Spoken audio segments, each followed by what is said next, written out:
اللہ تعالیٰ ہر جگہ کیوں نہیں مانتے؟ ذہن میں کیا ہے؟ جسم. جب جسم ہوگا تو ہر جگہ کیسے مانیں گے؟ تو جب آپ کی جسم سے پاک مانے گا تو پھر اللہ تعالیٰ کو پاک بھی مان لے گا. اللہ تعالیٰ کو ہر جگہ ہونے والا بھی مان لے گا. جب حضور پاک کی ہر جگہ حاضر ناظر ہونے کی بات کریں گے تو بریلوی جسمی سے نکل کے روحانیت پہ آ جاتا ہے. ہم جسم کو نہیں بلکہ روح کو ہر جگہ پہ مانتے ہیں. ہم کہتے ہیں جسم بھی ہر جگہ پہ نہیں اور نبی پاک کا روح بھی ہر جگہ پہ نہیں. آپ نے فرمایا اللہ تعالیٰ بڑے ہیں, چھوٹی چیز میں نہیں سما سکتے.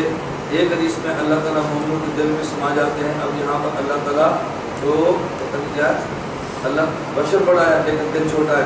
میں نے اس کی وضاحت آپ سے کی ہے نا کہ مکان سے مراد, ہم نے کہا نا ہر جگہ سے کیا مراد ہے؟ عموم مکان. اور عموم مکان کا معنی کسی خاص جگہ پہ نہیں ہے. آپ نے جو قلب کو مکان مان لی, اس لیے آپ کو اشکال پیش ہو گیا. صفات کے اعتبار سے حاضر نہیں, جسم کے اعتبار سے بھی حاضر نہیں. پھر حاضر کس طرح ہے؟ کون؟ میں نے آپ سے بات سمجھائی ہے, شاید آپ سمجھے نہیں. چٹ لکھا کریں جب سبق پورا ہو. جب سبق پورا ہوتا ہے تو چٹیں آپ کو شروع ہو جاتی ہیں اور اس کا جواب بعد میں نہ ہوتا ہے. میں نے کہا اللہ ہر جگہ, اللہ پوچھا جائے کہیں اللہ, تو جواب کیا دیں گے؟ کیا دیں گے؟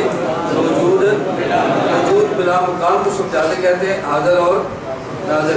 حاضر ناظر کیسے سمجھاتا ہے؟ اللہ ہر جگہ پہ موجود ہے. تو موجود بلا مکان ہے, اس کا معنی یہ نہیں کہ یہاں ہر جگہ پر ہے. اللہ تعالیٰ موجود ہے لیکن وجود کے